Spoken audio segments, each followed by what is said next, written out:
Take two. The response wasn't right. It adapted.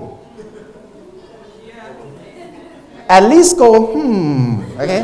At least do that. Good. You'll remember in our previous discussion that the devil understands that if he could do what? Manipulate the atmosphere, that the species would adapt. And adaptation simply teaches that a thing must change if it wants to survive in its atmosphere. It must mutate.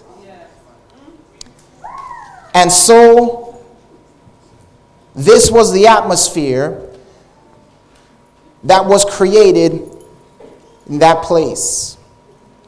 Well, in 1791, when the French Revolution began, remember this place now is under France, and when the French Revolution began and the spirit of rebellion was rising up in France, this same spirit came to this place and caused an uprising there as well. It was led out by a man by the name of Boukman Dutty. Anybody ever heard that name before? Okay, some of you have. Boukman led out a voodoo ceremony and kicked off what would become the only successful slave revolt in all of history. And they attribute the success of their rebellion to the voodoo practice, to the voodoo gods. That place was changed, after the rebellion, was changed to what we now know as Haiti. Haiti, as we just read, and as you probably all know, is the capital, the center, the hub of voodoo practice. Now, in 1804, something incredible happens. In 1804, the beast from the abyss, who does that represent? What nation? France, makes a land agreement with the beast from the earth. Who's the beast from the earth? America. What was that land agreement called? Anyone know? It was called the Louisiana Purchase. Come on. Oh, yes. Woo. I know you're a little bit confused right now. That's why I told you don't lose me. And remember this picture right here? Just keep it in mind, okay? Louisiana was this big piece of land going right down the center of the United States of America. It was owned by France. And in 1804, they make this land agreement, and France sells that whole piece of Louisiana to America. Well, what happened is that these slaves and these voodoo practitioners from Haiti, when this treaty was made, there was a mass exodus into Louisiana. In particular, a place called New Orleans.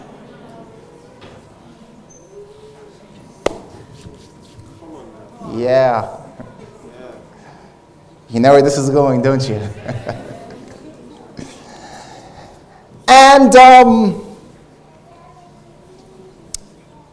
what's interesting about this is that New Orleans was one of the only places in America where prostitution was legal. Remember Sodom and Egypt? And so When these practitioners came, they began, doing their services like really out in the open. And what would happen is that, the Americans would come around because of the tourist area. They would come around and they would see these voodoo practitioners doing their thing, and they go, man, and the music was just playing, and it was just something they had never seen before. So they said, man, what is this stuff? It makes us want to move like we've never moved before. And so what happened is that when they came and when they brought their voodoo music with them, is that okay to say? They brought their voodoo practices with them. What happened was that it adapted. The people here said, we're going to take this and mutate it a little bit. And what happens, beloved, is that they form a particular kind of music known today, if you know it at all, as ragtime. Yeah. Now, what's interesting about ragtime was that ragtime was really used in New Orleans because, remember, prostitution was legal, so the people would come in to get services, and this was the kind of music that they used to prepare people for the services.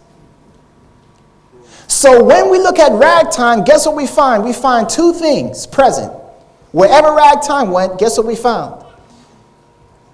It brought about the spirit of Sodom and Egypt. Wherever it went, it was not now what you could consider the voodoo of the 16 and 1700s. It had mutated to survive in its environment. But the result was the same. Wherever it went, we found who is God that I should obey him, and sexual perversion. So would it be fair then to say that the music ragtime is an incantation? Did you catch a spell in musical form? You understand what I'm saying? How do we know that? Because all we have to do is look at the fruit of the music. It's built upon the same musical pattern that the voodoo music itself had been built on. In fact, it is voodoo, but just what? Mutated. And so we begin to have this thing evolving before our very eyes. By the way, do you know that New Orleans is, remember in Revelation 11 we read, they made merry over these two witnesses that had died? They rejoiced, they celebrated. They were celebrating the death of all that was good. They were celebrating the death of righteousness. That's what they were doing. And it's quite interesting to me, beloved, that New Orleans is known for its celebrations. Mardi Gras, Southern decadence. That's an open celebration of homosexuality. That's a celebration they were getting ready to have when Katrina hit. I'm not making any sense. I'm just saying. That's what Southern decadence was to be the day after. Katrina had hit one day before Southern decadence. And so we find New Orleans with all these celebrations of sin and unrighteousness, and I just thought, man, what are the odds of that? Sodom and Egypt. And so, this music, oh, by the way, let me read this to you from Last Day Events, page 159. She says, the things that you have described as taking place in Indiana, the Lord has shown me would take place just before the close of probation. Every uncouth thing will be demonstrated. There will be shouting with drums, music, and dancing. The senses of rational beings will become so confused that they cannot be trusted to make right decisions. A bedlam of noise shocks the senses and perverts that which, if conducted aright, might be a blessing. The powers of satanic agencies blend with the din and noise to have a carnival. A what?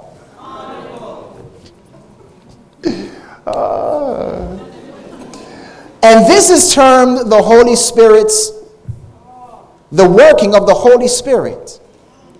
The things which have been in the past will be in the future. Satan will make music a snare by the way in which it is conducted. Last Events, page 159. Do you know that when Ellen White wrote this, she wrote this in 1900 at the turn of the century? Do you know what the style of music was that was just coming on the scene in the 1900s? It was ragtime. I don't know if she even knew the name of it. So,